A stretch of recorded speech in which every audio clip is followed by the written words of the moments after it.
예수와 하나 되기 63번째 사람의 계명. 마가복음 7장 7절. 사람의 계명으로 교훈을 삼아 가르치니 나를 헛되이 경배하는도다 하였느니라. 율법의 목적은 하나님과 이웃을 사랑하는 것입니다. 그런데 시간이 지나자 율법을 보충하는 장로의 지혜가 생겨납니다. 예수님 당시 장로들은 고르반이라는 전통을 가르쳤습니다. 하나님이 부모를 공경하라는 말씀을 부모를 위해서 하나님께 예물을 드리는 것으로 대신했습니다. 장로의 전통은 하나님을 공경하는 것처럼 보였습니다. 하지만 하나님께 순종하는 것은 아니었습니다. 자식이 부모를 사랑하는 것을 사람의 탐욕이 막고 있었습니다. 우리가 하나님의 말씀에 순종하지 않고 우리의 기준을 세워 하나님을 섬기는 것은 죄입니다. 예수님은 사람의 마음에서 나오는 것이 사람을 더럽게 한다고 합니다. 하나님의 말씀은 진리로 우리를 깨끗게 합니다. 말씀에 순종하는 것은 진리로 사는 것입니다. 세상에 법이 만들어지는 이유는 인간이 의롭게 살지 못해서입니다. 이웃을 내 몸처럼 사랑할 수 없기에 개인의 자유와 평등을 법으로 만든 것입니다. 그러나 인본주의는 사람이 주인이고 하나님은 없다는 태도입니다. 인본주의는 인간을 구원하지 못합니다. 인간의 본질이 죄인이기 때문입니다. 신본주의에 문제가 있는 것이 아니라 하나님의 말씀에 순종하지 않는 것이 문제입니다. 하나님은 인간의 주인입니다. 우리가 우리의 뜻대로 하나님의 말씀을 거역하면 사탄처럼 대적자가 되는 것입니다. 예수님은 자기 뜻대로 하지 않고 하나님 아버지께 순종했습니다. 예수님의 순종은 인간을 구원했고 역사를 바꾸었습니다. 인간의 구원은 예수님을 따르는 것밖에 대안이 없습니다. 우리가 하나님께 순종하면 하나님의 영광이 나타납니다. 미국의 교회들 중에는 애완견과 함께 예배를 드릴 수 있게 한다고 합니다. 그리고 애완견이 죽으면 또 교회 옆에 묻게 해주는 그런 것도 있다고 해요. 왜 그럴까요? 사람이 애완견을 너무나도 사랑하기 때문이죠. 이 사람이 죽는 것과 나의 애완견이 죽는 것과 거의 동일하게 그 사랑을 대상으로 하면은 마음이 아파요. 그 어떤 대상에게 나의 사랑을 갖다 깊이 주면은 어떻게 됩니까?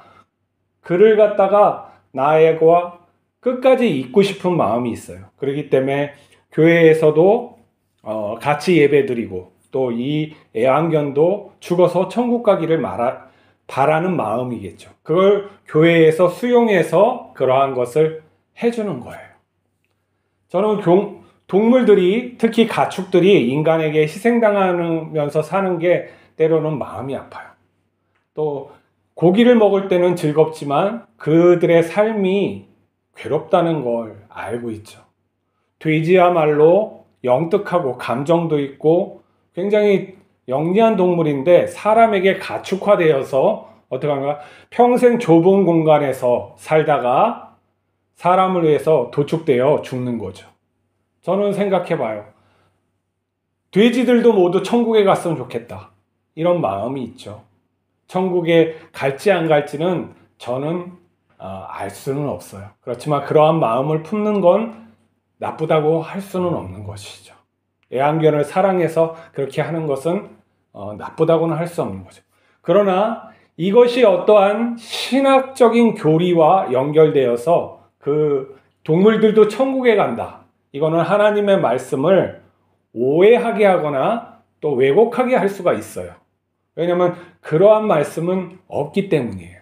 하나님은 모든 만물을 아름답고 선하게 창조하신 것은 맞지만 그 모든 만물이 죽어서 하나님 뜻대로 살고 천국 간다. 이것은 하나님의 권한이지 사람이 그렇게 이해하게끔 두지 않았어요. 태초의 사람은 어떻게 하냐? 동물을 잡아먹지 못하게 한 거예요. 채식주의자가 여기에서 나오는 거예요. 그렇게 살아가는 것이 아름다우니까 그렇게 한 거예요. 열매와 채소를 먹고 살게끔 하나님은 우리를 창조하셨어요. 그래서 동물을 먹는 것은 우리가 어쩔 수 없고 희생당하고 그들에게 미안한 것이죠. 되도록 안 먹고 사는 사람들이 맞는 것이에요. 그렇지만 그것으로 또 우리의 어떠한 전통을 하나님의 그 말씀을 어긋나는 그런 것들을 세운다는 건 잘못이에요. 하나님께서는 우리가 죄인이 되고 쫓겨났을 때 이 동물들을 식물처럼 먹으라고 허락하신 면이 있어요. 그렇지만 그것을 탐욕하여 먹으라는 건 아니라는 거죠. 피채 먹지 말라는 것도 그런 의미예요. 피를 먹으면 죄인이 아니라 피는 그의 생명이고 존중하라는 것이죠. 자, 우리의 교회는 그리고 천주교 교회 할 것 없이 장로들의 유전이 가득해요. 뭐냐면은 하나님의 말씀은 하나님과 이웃을 사랑하라는 것이죠. 그걸 위해서 모든 말씀이 있다고 보아야 해요. 근데 그것이 아니로 하나님이 아닌 인간을 위해서 조성되어진 것들이 굉장히 많아요. 하나님을 공경하는 것이 우선이고 그 다음에 사람을 사랑하는 것이 두 번째예요. 이게 정확히 맞아떨어져야지 이 사랑이 극대화되고 온전해지는데 어떤 사람은 하나님만 사랑하고 인간을 무시하기도 하고 이건 사람은 하나님의 자리에 사람을 갖다 놓는 경우가 있어요. 뭐냐면은 교회의 통치를 담임 목사가 하거나 어떤 종교 지도자가 하거나 어떤 사람이 죽었는데 그 사람을 추앙하여 하나님처럼 여기거나 이러한 것들이 장로들의 전통이에요. 예수님께서 하신 그 장로의 전통은 무엇이냐? 하나님의 말씀을 따라서 우리가 살아야지만 참 사랑을 할 수 있다는 거예요. 부모를 공경하라고 이렇게 한 것은 부모를 사랑하라는 그런 거예요. 부모로부터 우리가 많은 것을 받고 사랑으로 키움을 받았으니까 당연히 해야 되는 것이죠. 그것을 거슬리는 게 죄악이죠.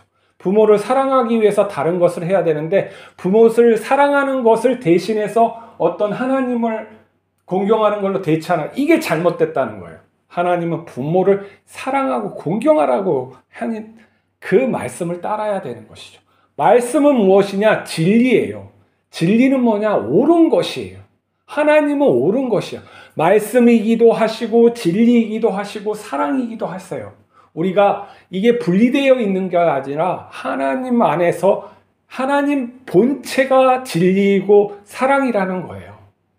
그것을 우리에게 나누시는 것이죠. 피조물의 영광은 무엇이냐? 하나님 창조주의 것을 나누어서 살아가는 것이에요. 그것을 내 뜻대로 내 방식대로 내가 원하는 대로 하는 것이 하나님의 대적자인 거죠. 우리가 한번 돌아봅시다.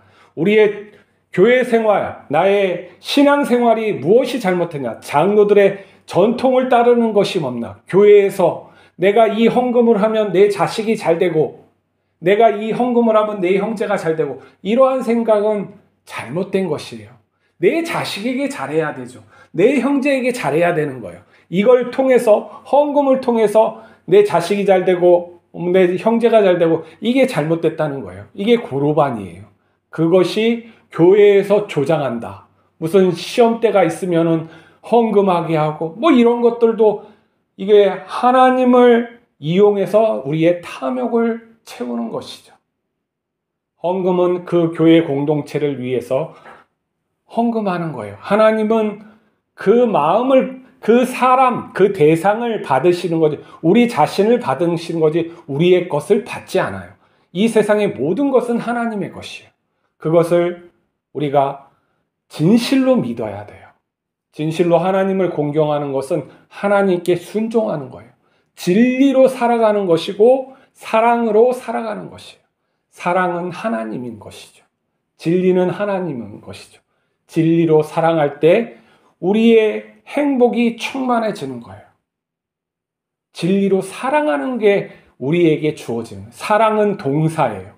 어떠한 것을 하는 것이죠. 우리가 직접 무엇을 통해서 하는 것이 아니라 우리가 직접 그 대상에게 사랑하는 것이죠. 그 하나님의 사랑을 우리가 하고 또 하나님께서 하지 않는 것, 하나님께서 말씀하지 않는 것은 굳이 그것을 해야 할 필요는 없어요. 사랑하기 위해서 막 하나님의 교회의 교리의 중심, 어떤 중심에 두어서 사람을 높이고 동물을 높이고 이런 것은 하나님의 뜻을 못하게 해요. 왜 그러냐면 하나님과 물질은 같이 겸하여 섬길 수 없다는 것처럼 사람과 하나님을 같이 섬길 수 없어요. 우리가 진리 안에서, 사랑 안에서, 하나님 안에서 살아야 된다는 거죠. 나머지 것은 그것을 온전히 따를 때 다 파생되어 나오는 거예요. 오직 우리 안에서 그렇게 살아야 돼요. 그것을 누가 보여주셨냐? 예수 그리스도가 보여주신 거예요. 예수님은 누구시냐? 구약에서 선지자들이 외친 메시아, 선지자들이 외친 공의와 진리와 정의란 말이에요. 이렇게 살아야 한다. 이게 하나님이 뜻하신 삶이다. 이렇게 외친 그 선지자가 외친 분이 예수 그리스도예요. 그분이 그 인생을 그렇게 살았고 순종함으로 죽어서 부활의 영광으로 나타나신 거예요. 구약의 모든 말씀, 선지자들이 왕과 백성들에게 잘못 살지 말라, 그렇게 사는 것은 하나님의 뜻이 아니다 외친 것, 그 말씀이 육신이 되어 우리 가운데 와서 그렇게 살아간 거예요. 그리고 사람이 이룰 수 없는 그 의를 대신 이루어서 우리에게 주시는 거예요. 그걸 믿음으로 받은 우리가 어떻게 해요? 그대로 따라 살아가면 돼요. 노력하면 되는 거예요. 그렇게 살 수 없을지라도 그렇게 노력하면 하나님이 기쁘게 보시고 우리에게 함께 하심을 나타내 주시는 것이죠. 예수님뿐이 대안이 없어요. 이 말은 무엇이냐? 우리가 신이 될지라도 예수님처럼 살아가지 않으면 이 세상은 바로 지옥으로 변하는 거예요. 우리가 예수님뿐이, 오직 예수라는 말, 우리의 기준은 예수님, 생명의 기준은 예수님이라는 걸 잊지 말고 오늘도 그렇게 사시기 바랍니다. 하나님의 영광이 우리가 살아있건 죽었건 우리에게 나타났을 것을 믿습니다. 기도하시겠습니다. 하나님 아버지, 우리가 장로들의 유전, 인간의 유전으로, 인간의 지혜로 하나님의 지혜를, 하나님의 말씀을 폐하지 않게 하여 주시옵소서. 오직 하나님의 말씀, 진리로 살아가고 사랑으로 살아가는 그 말씀을 따라 살아갈 수 있게 하여 주시옵소서. 믿음을 더하여 주시옵시고 우리가 하나님의 뜻대로 살아가고자 할 때 붙들어 주셔서 또 그렇게 살아가게 하시고 하나님께서 또한 개입하셔서 영광 중에 나타나서 우리에게 증거하여 주시옵소서. 오늘도 은혜 가운데 동행하여 주실 줄 믿습니다. 예수 그리스도의 이름으로 기도하옵나이다. 아멘.